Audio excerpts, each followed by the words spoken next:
Welcome to this episode of Disease du Jour podcast on the topic of equine reproduction with Bryant Craig, DVM. I'm your host, Kim Brown, publisher of Equine Management. The Disease du Jour podcast is brought to you in 2021 by Merck Animal Health. Dr. Craig is a senior equine professional services veterinarian with Merck Animal Health. He's cared for some of quarter horse racing's top horses during his veterinary career. Prior to joining Merck Animal Health, Dr. Craig owned and operated a private equine veterinary practice for 6 years in central Oklahoma before joining a top quarter horse ranch as resident veterinarian in 2005. While there, Dr. Craig oversaw an average of about 1,000 breedings per year, and that included about 400 embryo transfers and foaling out about 300 mares, plus caring for some of quarter horse racing's premier stallions, including an all-time leading living sire. In addition to the ranch's reproductive services, Dr. Craig also oversaw the health, fitness, and nutrition program for the ranch's sale horse operation. Welcome to the podcast, Dr. Craig. Thanks for having me, Kim. Always enjoy the interaction. Looking forward to this morning. Well, and I'm looking forward to picking your brain a little bit, so maybe some of your colleagues can pick up on some of your experiences during their upcoming breeding and foaling seasons, because as this podcast is being published, it's the middle of November, and plans for the 2022 breeding and foaling season are like well underway.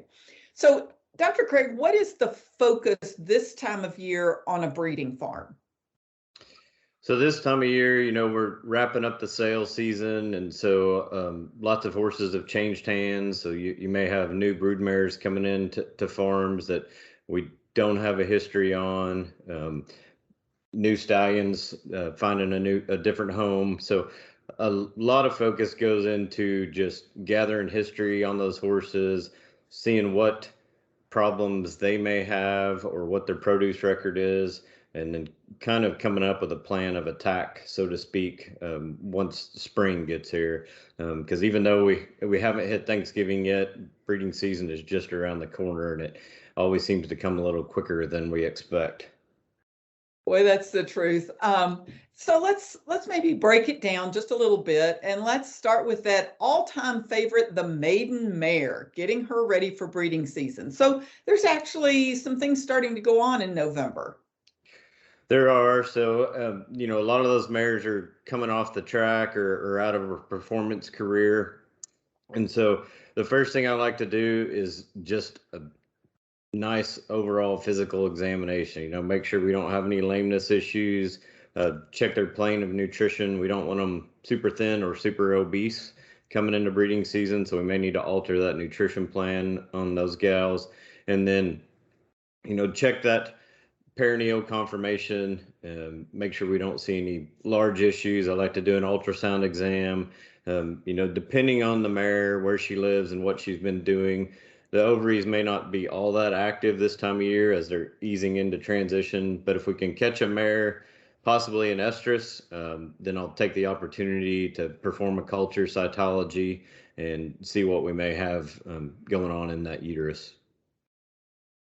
Well, that's a good tip on that. And I know some of those maiden mares this time of year. One of our maiden mares she's been in heat this last month. So hey, it's a good thing to check. Okay, and what about getting some of these mares under lights? So under lights is used in most parts of the country when we're in a commercial breeding situation and we're trying to get that foal born as close to that January 1 date as we can. And so, Thanksgiving is a marker for a lot of people to start lights. Thanksgiving's a little later this year, so we may want to start a week ahead of Thanksgiving, but generally want to have 90 days of light for those mares in order to see that benefit of earlier season estrus. And that's always good news for the stallion owners when they can get some of those mares in early, especially the maidens that may have to be there more than once. You bet. Yep. It certainly helps the book if we can get a lot of those mares covered in February. And then as the mares carrying foals start coming into the breeding shed, in heavier numbers in late February and March, then we don't have quite the traffic jam. Yeah, and that's always good for your for your Stallions book. So let's talk about those foaling mares a little bit. So this time of year, they're just pretty much hanging out. And what are you looking at as far as their records, their health, getting everything planned for next year? So in those mares, not all that different than the maiden mares outside of the cultures and cytologies, in that want to make sure that nutrition plan is correct. Don't want them overly obese going into foaling, and conversely, we don't want them thin either. So just make sure they're in a good plane of nutrition, but somewhere between a 4 and a 6 body condition if possible, and then review that health record, make sure the vaccinations are up to date. We're coming into our last round of rhino shots for most of those mares, depending on what time they were bred last spring. We want to make sure that deworming protocol is up to date, and then start planning for that pre-foaling event. So, 30 to 45 days prior to foaling, we want to get that round of vaccinations in to boost their colostral immunity. Check Caslix on those mares, make sure we have those opened up about a month ahead of time, and just do an overall wellness exam. Again, cover any lameness issues that might be present, make sure their feet are in good shape. And then, believe it or not, we need to check and make sure they're still in foal. I've had several instances over my career where an owner brings a mare in for foal watch, and we put her in the stocks and she's fat and happy, but there's no baby in the uterus. So those late term abortions can sneak up on people. A lot of times those mares are kicked out into pasture and an abortion can occur and we never know it. So always want to make sure they're in foal, because we don't want to put a mare with no baby under foal watch. Boy, that's the truth. And I've seen a lot of those chunky mares fool some people, especially if they've been out in a several 100-acre pasture with a bunch of other mares. Absolutely. Okay, and let's talk about, I know you've got a lot of experience with embryo transfer, and that's a little different animal when you're considering these mares for embryo transfer, as well as the recipient mares and getting semen. It is. So it adds a whole another layer of complexity in that, this time of year, if we know we're going to do embryo transfers, we need to get lined up with a donor mare. So, whether you're going to use a service for that, there's several great embryo transfer stations around the country that will facilitate that, or, go through and use mares available on the farm.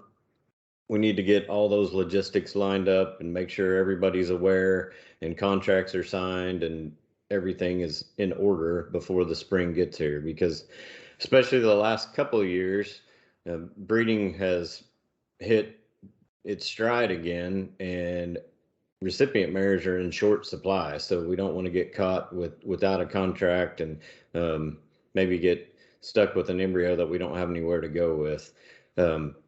One thing that's really made a lot of progression in the last several years, though, is embryo vitrification or freezing. So that does give us an option.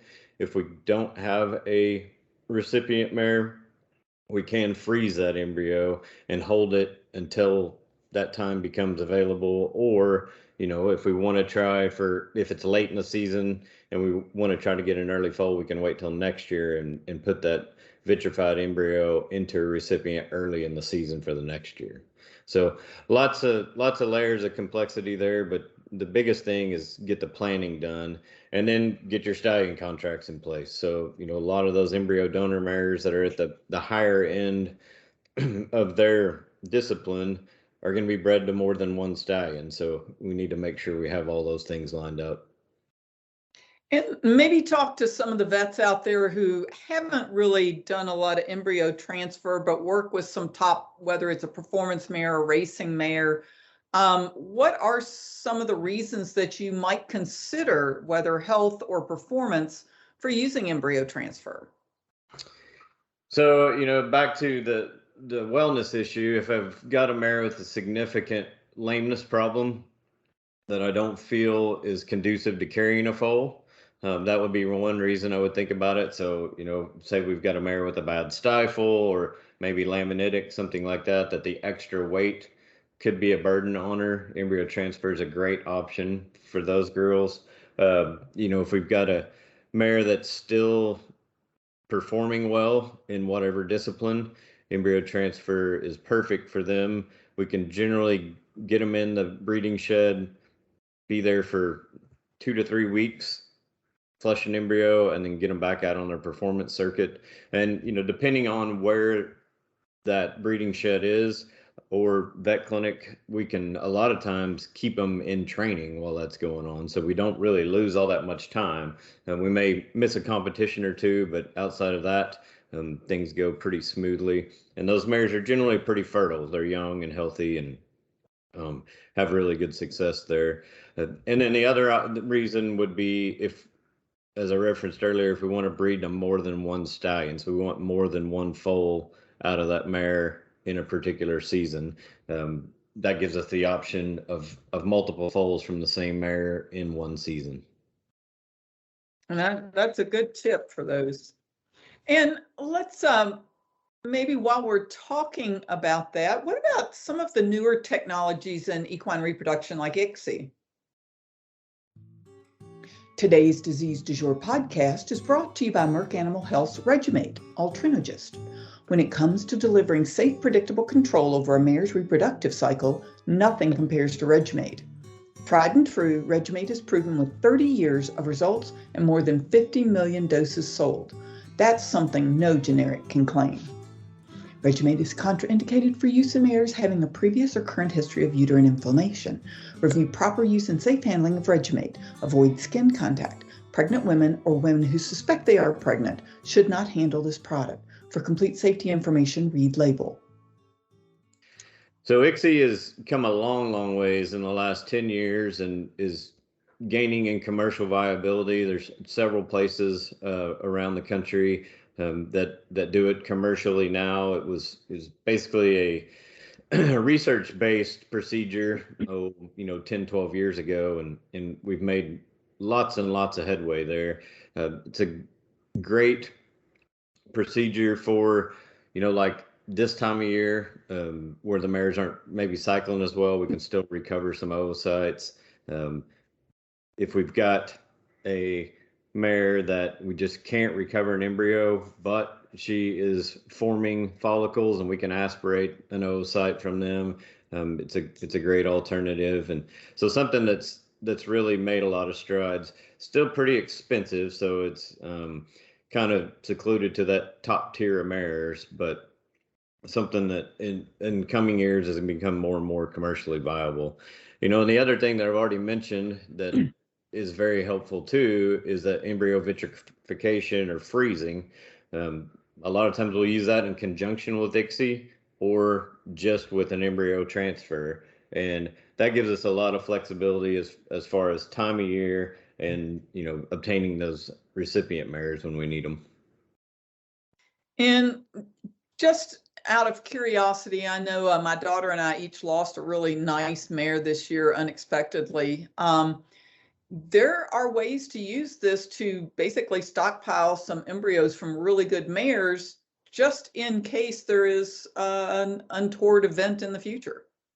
Correct. And in the case of a mare that loses their life early or unexpectedly, we can harvest oocytes sometimes from that mare post-mortem if we do it in the right time frame, and those can be utilized in an ICSI procedure as well. So gives us lots of options there. The oocyte retrieval and then vitrification of those embryos would fit right in that scenario. Yeah, and that's good. And is there anything else, Dr. Craig, that you would like to talk about on the female side of the reproduction year that's coming up?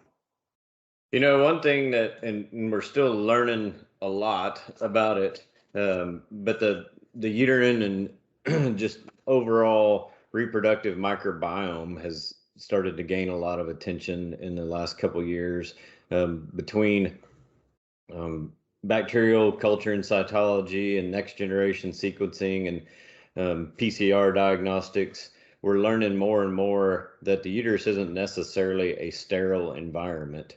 there are commensal bacteria that are beneficial to that overall reproductive health. So look for a lot of research to come in the next few years centered around that. And as we figure out, what are the good and bad bacteria and what can we do to foster a better environment. So looking forward to learning about that. But like I said, we're just tapping into that vast database. Yeah, the microbiome is a fascinating new realm of study in all areas of equine health and human health and other animal health. But I'm really looking forward to learning more about that. So let's turn our attention now to the boys. So stallion management going into the breeding season. This time of year, you've usually got a little bit of a chunky boy standing out, not doing a lot. Correct. They've had a couple months off, although in the quarter horse world, sometimes those boys get a little more work breeding Southern Hemisphere mares up in North America for a time, and then in the thoroughbred world and quarter horse world as well, we have those dual hemisphere guys. So they don't get much of a break. But the ones that are just breeding up in North America, they've been kicked out for the summer, and so again, kind of like on the mares, we want to make sure everything's in order going into breeding season. It's a great time of year to make sure they're up to date on all their vaccinations, the deworming protocol is in place, and that we don't have any lameness issues with these guys as well. It's critical to keep them sound. So whether they're mounting a dummy or actually jumping a mare, we need that soundness to be at the peak. So checking in on all that is of utmost importance this time of year. Yeah, that's a good point. So let's look at those two kind of different classifications of stallions. So if you've got a stallion that's pretty hard working, he's doing northern and southern hemisphere coverings, whether it's AI or he's been on a plane traveling back and forth, what are some of the things as he's coming back home, probably in late November or December, to get ready for that January, February start of the breeding season? So the big focus there is going to be body condition. Make sure they haven't lost too much condition because they've been working so hard. And if they are, get them on a good plan of nutrition going into breeding season. And then reviewing the history of their breedings, if they were in South America or if they stayed up here, a good review of their breeding history, their semen numbers, number of mares bred, those kind of things. And we can a lot of times tell a lot from just reviewing the history on that stallion's breeding book.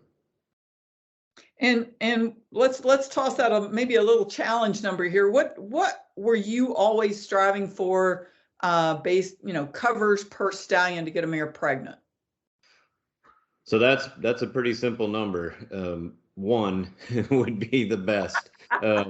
If the more we can limit that mare's exposure to semen, the better off it is for everybody involved. So it's going to be easier on that stallion if he's breeding mares one time, much easier on the mare, much better for her reproductive tract. The fewer times we have to go in there, the better, and then better for the owner.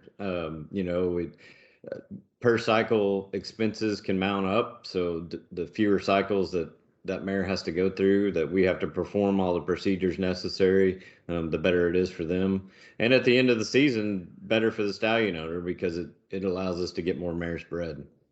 Yeah, that's a good point there. But realistically, because we all know you're not going to cover every mare get her pregnant on one cover, what is generally what you're looking for? I don't like to average more than 1.5 to 2 cycles per pregnancy. Obviously, as we get later into the season, or depending on how many foaling mares that we're breeding, that number can vary a little bit. But 1.5 to 2 is an attainable goal, and something that I would always strive for. When you throw in the complexity of shipping cooled semen, that can add another layer to it. Wow. But if on the farm we can do 1.5 to 2, I'm happy.